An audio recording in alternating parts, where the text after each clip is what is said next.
E muitas vezes, se você não conhece o investidor antes, muito provavelmente o primeiro filtro que ele vai fazer é o tamanho de mercado. A melhor forma de captar investimento é justamente quando você já conhece e já tem um contato direto com os investidores. Só que muitas vezes você não conhece. E aí você vai preencher a sua startup num site, num formulário, alguma coisa. E aí vai cair lá, a primeira coisa que ele vai ver vai ser o mercado e ver se o mercado é grande o suficiente para dar esse retorno grande para ele também. Já para o seu negócio, a importância da análise de mercado ela é super relevante porque gera muito aprendizado e principalmente vai se desdobrar numa estratégia que você vai fazer. Afinal, a estratégia de qualquer negócio é se diferenciar em relação aos demais, é ter o que a gente chama de vantagem competitiva, né? O que te torna único. Então, a análise de mercado é meio que o campo zero desse tipo de exercício. Pensa assim, você vai no médico, qual que é a primeira coisa que o médico faz? Você vai no nutricionista, qual que é a primeira coisa que ele faz? Você vai numa academia, qual que é a primeira coisa que ele faz? Você vai começar qualquer coisa, qual que é o início? Sempre é o diagnóstico, né? Meio que uma anamnese ali, né? Um levantamento inicial de informações, ou conhecer o seu perfil. Então, a análise de mercado é a mesma coisa para o seu negócio. Antes de começar qualquer negócio, se você fosse fazer um diagnóstico, uma analogia com a área da saúde, seria análise de mercado. E o legal, ela não custa nada para você, a não ser o seu tempo e o seu esforço. E não precisa contratar uma consultoria para fazer, não é nem indicado. O ideal é que você mesmo faça análise de mercado, porque mais importante do que o resultado da análise de mercado é o que você vai aprender com o próprio processo também. E se você for pensar que nos últimos 15 anos nada disso existia, as coisas estão evoluindo, estão mudando também, né? E é importante você acompanhar quais são essas tendências, para onde que o mercado está indo, quais são as tecnologias emergentes, quais são as soluções que estão dominando, porque na prática, hoje a grande guerra de qualquer empresa é pela atenção das pessoas. E aí você vai lançar uma solução que vai concorrer com a atenção de uma pessoa que está o dia inteiro usando o WhatsApp, que está o dia inteiro usando o Instagram, que está o dia inteiro ouvindo música. Como é que a sua solução vai se encaixar nesse mundo com um monte de coisa, um monte de atenção dispersa e concentrada em poucos recursos e poucas coisas também, né? Hoje tem gente que fala, se você conseguir criar uma solução que seja um aplicativo e esse aplicativo vai estar na primeira tela do celular das pessoas, você já está no espaço mais valioso dos dias atuais. Ou se você conseguiu criar um site, um software as a service, né, na web, que está nos favoritos, ali na primeira abinha, também já é algo super valioso também. E se você for pensar as grandes transformações que a gente foi tendo, todas as soluções elas foram disruptando o que existia, né? Seja o LinkedIn com a forma que você se relacionava profissionalmente, o e-mail que acabou matando os correios, álbuns que acabou dando muito mais agora com as redes sociais, próprio telefone que cada vez menos pessoas usam um telefone fixo em casa, a própria TV está mudando muito também. Então, tudo isso vai dando insumos, ideias do que você pode fazer para criar uma análise de mercado, né? E aí eu gosto de trazer isso porque todos esses produtos, eles cresceram e inovaram, geraram disrupções nesse job to be done, né? Que é o trabalho a ser feito. Então, você tem que sempre pensar, por que o cliente usa o seu produto? É no porquê que ele usa o seu produto que tem a concorrente. Se você tem uma padaria, sei lá, que é algo que eu sempre agora vou trazer exemplo de comida, que é o meu dia a dia aqui do iFood. Mas você vai criar uma padaria que tem um café. Você tem que entender para que o cliente quer aquele café. É para sustentar? Então você tem que fazer alguma coisa maior. É só para ele ficar acordado? Faz algo mais concentrado. É para ele comemorar momentos ou fazer uma reunião? Então pode ser algo mais curto. Para cada aplicação do seu produto vai ter um uso. E aí você tem que entender o para que é esse uso, e aí a partir desse uso, você vai saber com que seu produto de fato vai concorrer. Essa é a melhor análise de mercado que você pode fazer para te dar informações e ideias também. Além disso, o próprio ecossistema que vocês estão inseridos podem ser uma fonte rica de informação, né? Você vai pegar a própria Tecnopuc, o que está em volta dela, seja o governo, as empresas, os estudantes, os fatores culturais, as empresas, as startups, investidores, empreendedores, toda essa organização em volta aí com o ecossistema, né, que é o conjunto de fatores para fazer as atividades empreendedores florescerem, vão ser informações muito ricas também para vocês fazerem uma análise de mercado e estarem conectando para saber o que de fato está acontecendo também. Aqui é um exemplo de como funciona o ecossistema do Vale do Silício, né? Que tem muitos investidores, tem muitas empresas, tem muitos fundos, tem muitas universidades, tem uma densidade muito grande de talentos. Isso acaba sendo muito rico para você saber, de fato, como que você pode se diferenciar, o que está acontecendo, o que as pessoas estão fazendo que estão dando certo, que eu posso fazer aqui também. E, além disso, é muito importante você ter a ideia de que ninguém vai roubar a sua ideia. Isso praticamente não existe. O importante é a sua capacidade de execução, né? Eu trouxe essa foto aqui do Elon Musk, que essa semana virou até o homem mais rico do mundo. A Tesla chegou a que a empresa dele hoje já vale mais de US$ 1 trilhão. Ela chegou no mesmo patamar de Amazon, Apple, Microsoft e o Facebook. E basicamente, geralmente você tem muito medo de conversar com alguém sobre a sua empresa para fazer, trocar figurinha, um benchmark, pegar uma mentoria, e você tem medo de abrir a sua ideia, como se fosse fazer diferença a pessoa copiar aquilo ou não. Mas o mais relevante é a sua execução, é o que você está aprendendo. Eu falo abertamente das parcerias que a gente tem aqui no iFood para restaurante, tem um monte de coisa pública, porque eu sei que, assim, para algum concorrente nosso pegar e criar o que a gente criou, fazer 50 parcerias ao longo de um ano, é muito difícil criar tudo isso. E para o seu negócio vai ser a mesma coisa. A pessoa conhecer todo o histórico, todo o aprendizado que você teve acumulado é muito difícil. O que importa no final do dia é a capacidade de execução. Eu acho que o Elon Musk ele é um ótimo exemplo dessa capacidade de execução também. Além disso, ele é um ótimo marqueteiro também, faz muito barulho e isso acaba até ajudando o próprio negócio dele também. E aqui eu trago esse mapa de investidores de startups no Brasil, ele é do ano passado, tem até já uma versão atual, porque em cada etapa de investimento ou etapa da sua startup, você vai ter uma análise de mercado diferente. Quando você está começando ali mais na ideia, o ideal é que você procure algo mais no mundo das tendências mesmo. O que está acontecendo aí? O que tem de oportunidade?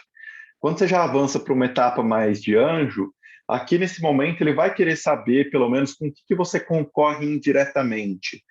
Então, pô, beleza, a minha startup de software existe para acabar com o caderninho das pequenas empresas. É importante você ter isso para ele ter clareza onde que você vai se posicionar, né? Onde que você vai entrar. Já no Pre-Seed, que é uma etapa um pouco mais avançada, que é geralmente quando você vai estar com uns 30 mil de receita recorrente, uns 1.000 usuários, uns 100 clientes, se for B2B, ou 1.000 usuários se for B2C, aí já é legal você conhecer também os competidores direto, né? Então, relacionado ao que eu estou me posicionando, eu estou me diferenciando. Quando você vai no estágio mais seed, que tem um pouco mais de maturidade, geralmente a empresa já está com umas 30, 40, 50 pessoas, aqui você já tem que ter uma análise de mercado mais parruda até, com essas tendências internacionais, com os fatores econômicos, o comportamento dos consumidores. E à medida que você vai avançando, seja uma série A, por exemplo, que é quando a startup até já passou de 100 pessoas, já fatura na casa dos milhões mensalmente, falando de forma recorrente, aí você vai ter que ir fazendo cada vez mais num grau de maturidade maior também.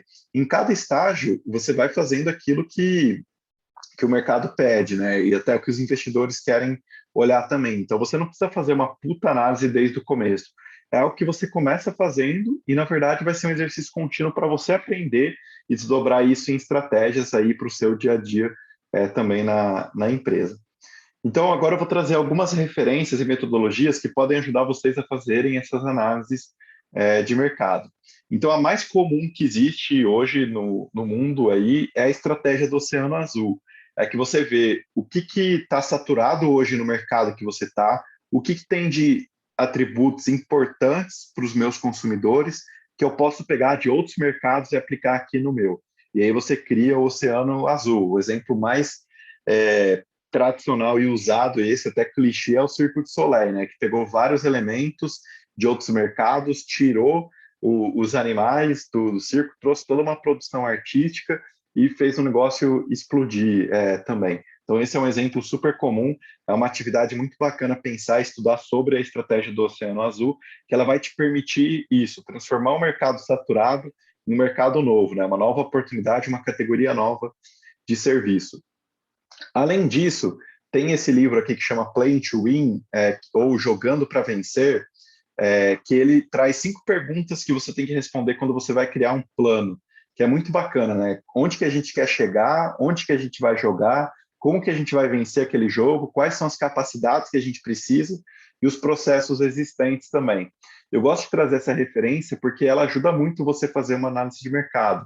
É até melhor do que um plano de negócio, assim, você definir ela, porque é meio que uma parte estratégica. E, assim, análise de mercado e estratégia é praticamente a mesma coisa, porque a partir de uma análise de mercado que você vai definir uma estratégia.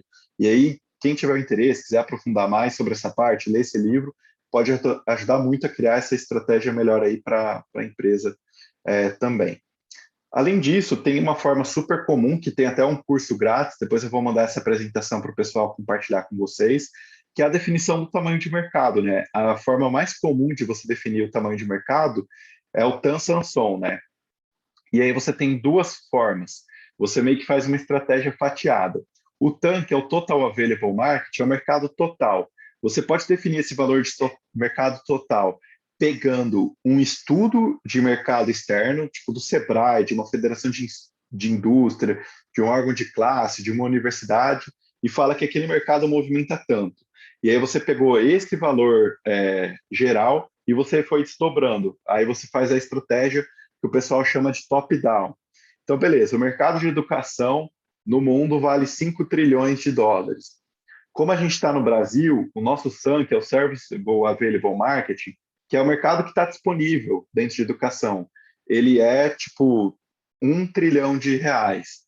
E o SOM, que é o Service Obtainable Market, que é onde eu vou focar, que é, sei lá, aqui no Rio Grande do Sul, vale tipo 200 milhões de dólares. Então você vai fatiando.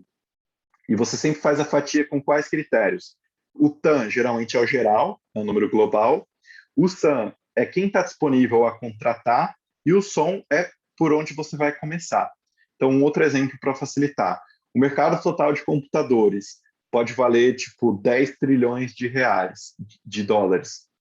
Só que se eu tenho uma startup de realidade aumentada, quantos computadores podem ter essa solução? Esse vai ser o SAM. Então, o SAM é como se fosse o mercado apto a contratar aquilo. E aí o SOM você coloca onde você vai focar. Então, pô, vou focar numa região, vou focar num público-alvo, numa classe social, numa faixa etária. Aí depende de vocês. Mas no cursinho simples eles ensinam a calcular. A outra forma de fazer o cálculo é o bottom-up. Você vai pegar o ticket médio da sua solução e multiplicar pelo universo disponível. Então, por exemplo, você está criando aí uma solução para computadores de hardware. A sua solução vai custar R$ 30. Você vai pegar R$ 30 e multiplicar pelo valor total de computadores do mundo. Esse vai ser o seu TAM, o valor total. Só que aí, quais são os computadores aptos a usar aquilo? Todos os computadores que tiverem, sei lá, Intel, Core, i8, são 10 mil computadores. Aí você pega seu ticket médio, vezes os 10 mil computadores. E quantos desses computadores com Intel, processador i8, sei lá, tem no Rio Grande do Sul? Aí você chegou no seu som. Então, o top-down, você pega o dado de mercado e vai fatiando, e o bottom-up, você pega o seu ticket médio e multiplica pelo valor total ali disponível que existe. Então, essa é a melhor forma de dimensionar o tamanho de mercado, e esse curso online aqui é rapidinho, 20 minutinhos você mata, ele te ensina a fazer também. Além disso, para uma análise de mercado funcionar bem, é muito importante você também entender a persona, né? Que é o seu, não é bem o público-alvo, mas é o representante do seu público-alvo. Então, você representar ali uma pessoa que diz muito sobre o seu cliente, o nome, idade, profissão, uma frase que ela fala muito, necessidades, expectativas, as motivações, as atitudes, frustrações, uma breve descrição, pensar por que ela vai usar a sua solução, quais são as preferências dela. Tem vários templates de persona, mas fazer algum pode te ajudar muito a aprofundar essa análise de mercado. Também tem um que eu adoro, que na administração é muito comum, que são as 5 forças de Potter, que basicamente ele fala para você estudar o mercado sobre ameaça de novos concorrentes, que é basicamente você pensar em ter barreiras de entrada, né? O poder de negociação com os fornecedores, então quanto que você tem de influência. Então, por exemplo, eu quando vou fechar um novo negócio aqui no iFood, a minha barganha é altíssima, porque eu tenho 300 mil restaurantes. Então, eu tenho essa influência ali. Às vezes, você vai entrar no mercado que vai ter menos ou maior influência ou maior barganha. No final do dia, toda a cadeia de valor, ela é tendenciada sobre o poder que você tem, a barganha que você tem, seja para trás com os fornecedores, seja para frente com os clientes também. Aí ele também mede a rivalidade entre os concorrentes, o poder de negociação entre dos clientes com você. Então, um cliente que vai comprar em alto volume, ele tem barganha em relação a você. Então, é importante entender isso. E a ameaça de produtos substitutos, né? Coisas que podem surgir que vão trocar a preferência do cliente em detrimento da sua solução para outra que vai ser mais conveniente para ele também. Então, eu gosto muito desse framework das 5 forças de Potter. Também tem a famosa SWOT, né, que é para você analisar os diferenciais, as forças, fraquezas, oportunidades e ameaças. Eu acho que é uma das mais utilizadas. E aí, como que eu acho que fica legal trabalhar a SWOT, né? Lista os principais concorrentes, vê qual que é o foco do mercado, o que eles são bons ou não, o que eles podem melhorar, o que eles fazem de diferente ou não, como que está o comportamento da indústria, e tentar ser bem sincero, você chegar em 3, 4 pontos por cada competidor é uma ótima análise, além de você fazer a sua também, né? E aí de força, você sempre tem que focar na sua vantagem competitiva, os seus diferenciais. Nas melhorias, você tem que ser sincero mesmo, tipo, não adianta falar que ponto fraco, tipo, é o preço alto, isso é muito vago, tem que ser coisa que é, tipo, aplicável. Ameaça é o que pode ter de risco, o que pode acabar com o nosso negócio. E oportunidade é justamente as tendências, né? Onde a gente está entrando que ninguém está olhando também. Outro framework que eu gosto muito, que é de gestão de produtos, que é esse daqui, que ele sempre fala para você que quando vai criar um produto, considerar 4 etapas, que são riscos que você tem que mitigar, né? Então, o primeiro risco que você tem que matar é o risco de valor, ou seja, as pessoas querem, se importam com isso, como que você vai fazer para mitigar esse risco? Você vai fazer um teste de demanda, você vai ver se as pessoas se interessam por aquilo. O outro é a usabilidade, é ver se as pessoas conseguem usar aquilo para resolver o problema. Porque tem solução que mais atrapalha do que ajuda o cliente, tem solução que não consegue resolver, de fato, o problema do cliente. Depois, a viabilidade disso, e aí você pode fazer vários MVPs e testes para conseguir resolver isso. E outra é a viabilidade de negócio, se a gente consegue monetizar e criar uma empresa real aqui também. Então, eu trouxe isso porque dentro da SWOT, geralmente é importante você analisar os riscos aqui nas ameaças e você pode tentar fazer uma gestão desses riscos nessa ordem também. Então, você vai criar um produto, vê se as pessoas se interessam. Interessou, ok. As pessoas conseguiram usar? Ok. Conseguimos construir alguma coisa que é escalável? Teve viabilidade técnica? Beleza. As pessoas se interessaram, usaram, construímos, a gente consegue montar um negócio em cima disso? Geralmente essa é a ordem que as startups usam para fazer a gestão de produtos, e aí a referência é esse livro que chama Inspired também, que é o mais comum, assim, em termos de produto. Também tem uma análise de mercado que eu gosto muito, 3 modelos, que você pode fazer pela jornada do cliente, então, onde que na jornada dele a sua solução entra, e aí você pode até dividir por porte de empresa, se é grande ou se é pequena.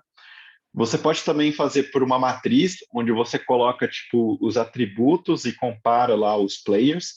Então, nesse caso aqui, que é tipo do Airbnb, quando eles surgiram, tinha até os players que tinham transações online e offline, o que era muito caro, o que era barato. E aí eles se posicionavam como, tipo, online e é agradável, assim, são os baratos, né? Então você consegue saber onde você se encaixa ali nesse exercício de posicionamento. E o de competição que você pode fazer por atributos, né? Você coloca os competidores e a sua empresa, cria uma tabelinha com os pontos que são importantes e sai dando check, se é ok, se não é ok, preço, valor. Isso permite você comparar bem. Essa daqui é uma das que eu vejo que as startups mais acabam utilizando porque é a mais fácil de fazer inicialmente, né? São aquelas tabelinhas de comparação com as outras soluções existentes. Aqui é só um framework também para você fazer isso, de você colocar as áreas de competição, né, os atributos, e aí você coloca onde você está, seja ele baixo, seja ele alto também. Então, pode ser aqui se ele é online, offline, se ele tem qualidade maior ou menor, se ele é mais restrito, se ele pega pequena ou média, grande empresa. Aí depende muito, você consegue brincar com isso de diferentes formas também.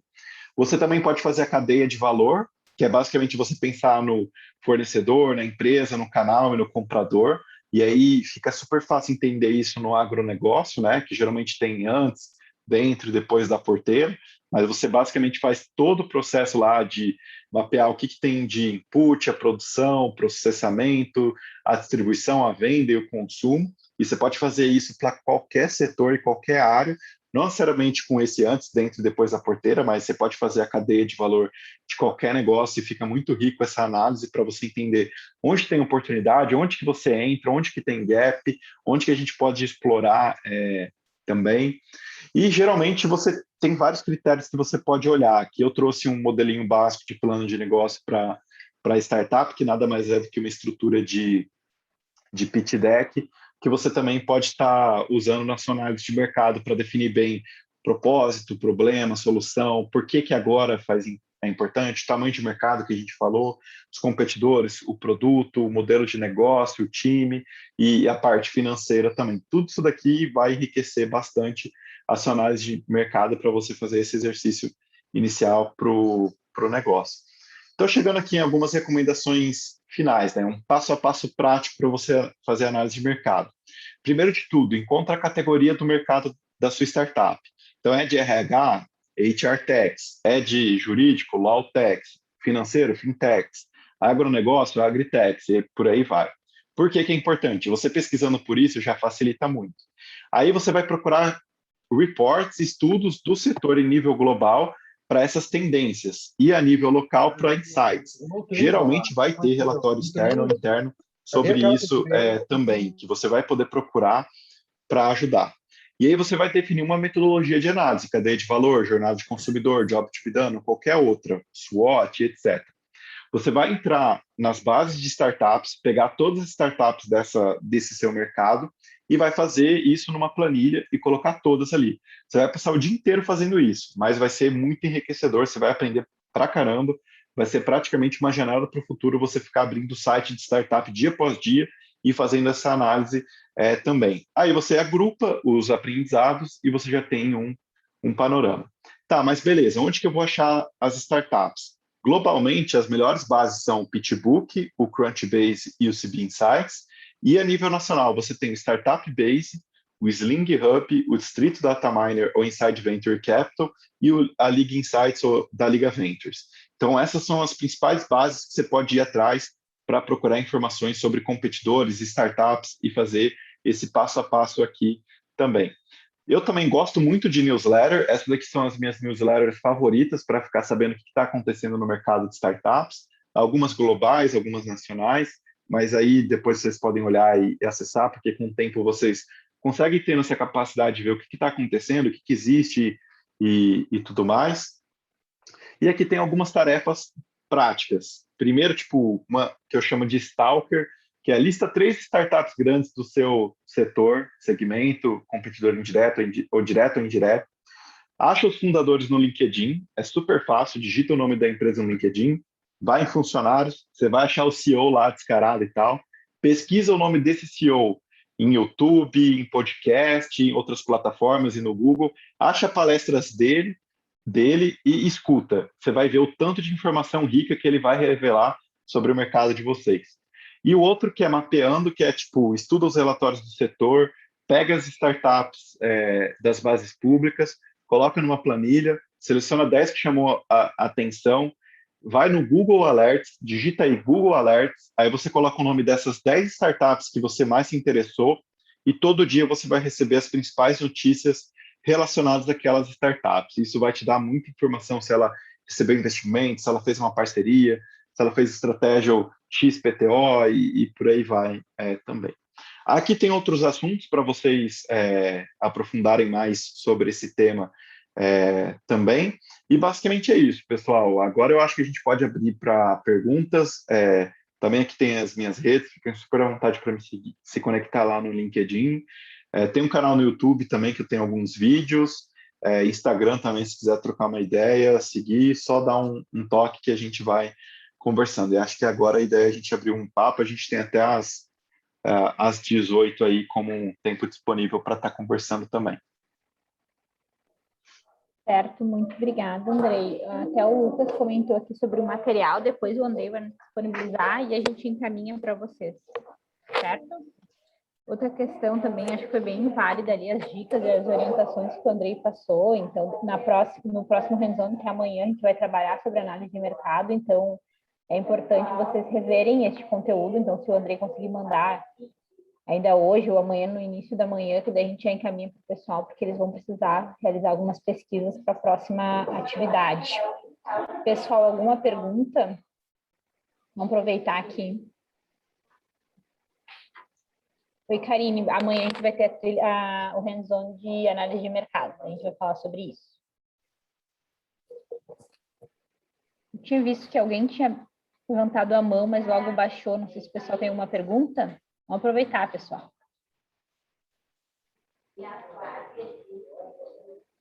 Não tem agora. Andrei, até eu ia te comentar, sabe, se tu pudesse falar sobre isso. Às vezes o pessoal tem muito medo de falar sobre a sua ideia, porque tem medo que roubem a ideia, né? Mas é bem importante a gente sempre comentar isso, até para uma busca de investimento, a gente tem que ter bem clareza na nossa ideia, no que a gente está buscando e por que a gente está buscando isso, né? Então, eu queria que tu falasse para o pessoal um pouco sobre essa questão de receio de falar sobre a sua ideia, né? Uhum.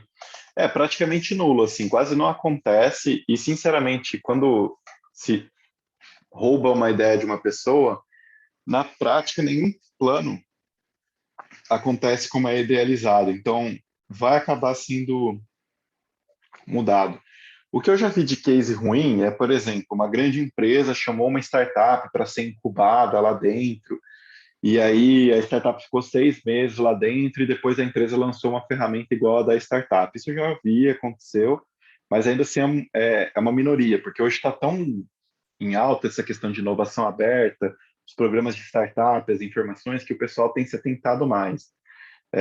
E sei lá, das mais de 400 startups que eu conheço, já ajudei, tal, eu já vi, tipo, 3 cases, assim, no máximo, e alguns cases que ainda era pós-compra, que aí, assim, sinceramente, se você vendeu sua startup para uma empresa, aí a empresa tá no livre-arbítrio dela de matar ou não o negócio, né? Você acabou se vendendo, né? Mas geralmente para investidor, o investidor está nem aí de copiar a ideia, porque ele está focado em ajudar outros empreendedores. E de empreendedor em empreendedor, às vezes, ele não tem nenhum interesse de focar naquilo também. Então, geralmente, é aquela coisa: ideias valem 10 centavos na bacia, né? Tipo, na prática, prática, é muito diferente. É sempre a execução e a sua barreira de entrada que você vai definir para se precaver em relação à concorrência, né? Legal, obrigada, Andrei. A Karine comentou aqui, né, que é importante a gente comentar sobre essa questão do medo de contar ideia, e ela também falou que acredita que o grande diferencial dos negócios são os próprios fundadores. Eu acho que sim, pode falar um pouquinho sobre isso, né, questão de diversidade de time, né, complementação do time, né, Andrei, acho que é bem importante, até quando a gente vai apresentar para uma banca, investidores, ou até para receber feedbacks, o pessoal sempre pergunta muito sobre time e dedicação, né, de cada um dentro do negócio. Total. Assim, as duas coisas mais importantes para qualquer startup quando vai captar dinheiro é o time e o mercado. E geralmente o investidor no começo não está nem aí com o produto, porque ele sabe que se o time for bom e o mercado for bom, vai nascer um bom produto aí também. Então, aqui a gente falou total de mercado, né? Aí de time é uma outra, é um outro assunto, né? Mas é importante você ter pessoas complementares, capacidade interna de construir, fazer a coisa, pessoas que tenham um bom contato com a indústria, um bom conhecimento, que tenham resiliência, que trabalhem bem em equipe. Tem já alguns pontos meio manjados que os investidores vão olhar, né, ali no time. Eles vão ver a capacidade da pessoa de receber feedbacks, ser cabeça aberta. Às vezes a pessoa é muito cabeça fechada, dona da razão, isso não pega bem para o investidor, ele não gosta. Ou a pessoa é meio difícil de trabalhar com outros, também não é legal, porque eles sabem que não tem espaço para herói, né? É meio que um serviço, é uma jornada que tem muitas dores e tem que ser compartilhada. Então não dá para só uma pessoa ter todos os louros e méritos. Mas aí é um papo para um outro dia, essa questão das pessoas, né? Legal, obrigada, Andrei. Chegaram duas perguntas aqui, uma do Lucas. Que momento tu acredita ser importante fazer a SWOT e as 5 forças de Porter? Pois em alguns tópicos elas têm similaridades. Eu acho que a SWOT pode ser a primeira e a mais fácil de começar, porque você já consegue pensar. E aí, acho que depois de fazer a análise do SWOT e você começar a entender mais sobre o mercado, eu esperaria um tempo para fazer as 5 forças de Potter, porque ela já é um pouco mais avançada e você tem que ter um pouco mais de conhecimento, né?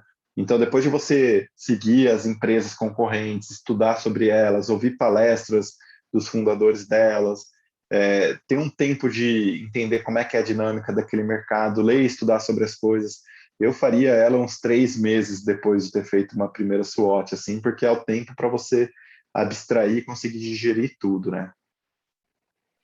Legal. Tem uma pergunta aqui da Karina que fala um pouco, da Karine, desculpa, que fala um pouco sobre time, mas ela pergunta assim: Andrei, se possível falar sobre maneiras de encontrar sócio para compor o time, principalmente na fase inicial. Você tem alguma dica para passar para o pessoal?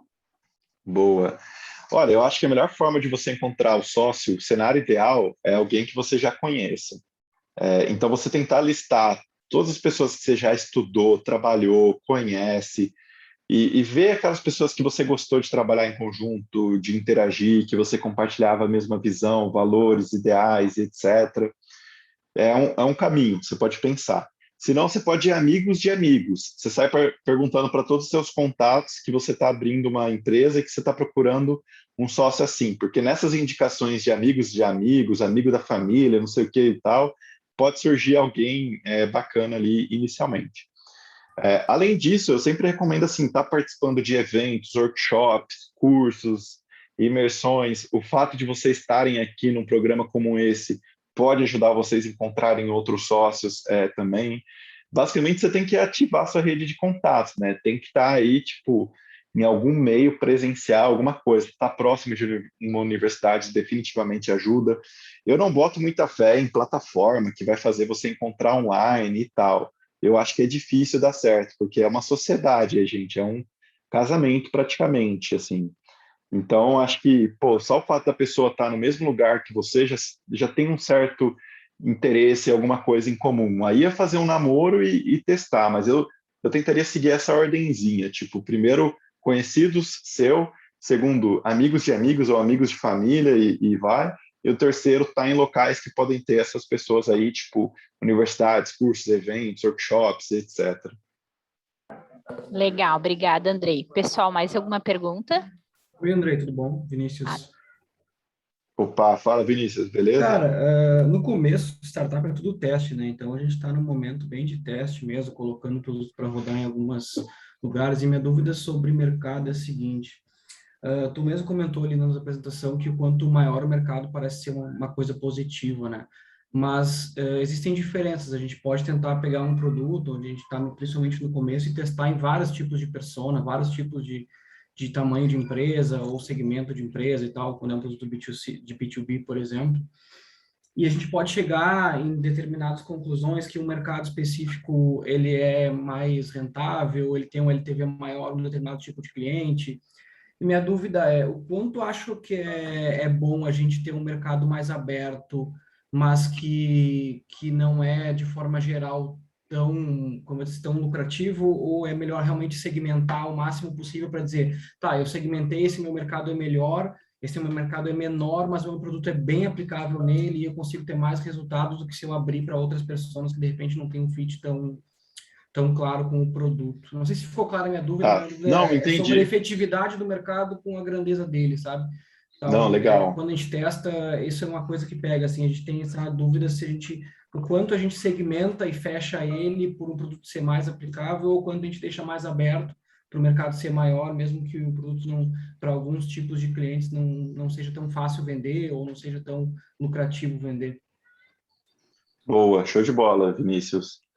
Cara, eu acho que são duas coisas diferentes. Você pode ter o mercado do produto, e aí você faz o dimensionamento dele. E aí, por persona, nesse começo, eu acho que pode ser legal você fazer esse teste com o máximo de público possível para ver onde tem mais adesão. Para cada tipo de público diferente, você vai ter que medir assim, qual que é o tamanho daquele potencial mercado. Aí vai ser legal de cada persona você entender assim, frequência, volume e valor. Então, frequência, o quanto que esse tipo de público compra, qual que é o valor que esse tipo de público gasta, quanto maior, melhor. E volume, tipo, qual que é o tamanho desse público. Você fazendo essa tabelinha de frequência, volume e valor para 5 potenciais públicos, você já vai conseguir priorizar meio que no papel onde que vale a pena. Aí você pode oferecer o produto para os 5 e ver qual que tem mais entrada. E aí você pode criar uma outra coluninha também de penetração, de vendas, faturamento, para saber onde vocês conseguiram ter mais.